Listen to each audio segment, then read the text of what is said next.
Hello বন্ধুরা, আজকে আমি তৈরি করতে চলেছি ফিশ বল বা মাছের চপ।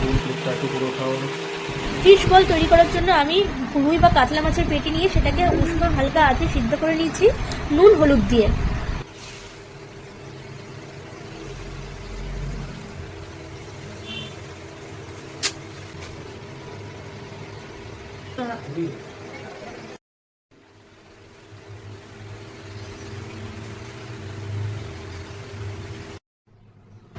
এরপর আমি গোটা জিরে এবং গোটা ধনে নিয়ে সেটাকে শিলনোড়াতে একটু বেটে নিলাম, তারপর একটু ফ্রাই করে নিলাম।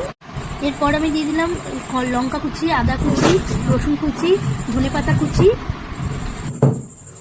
তারপর 4টে গোটা আলুকে নিয়ে সিদ্ধ করে নিলাম। এরপর নিয়ে নিলাম ধনে জিরে গুঁড়ো, হলুদ গুঁড়ো এবং শুকনো লঙ্কা গুঁড়ো। এরপর 2টো পেঁয়াজ নিয়ে সেটাকে কুচি কুচি করে কেটে নিলাম।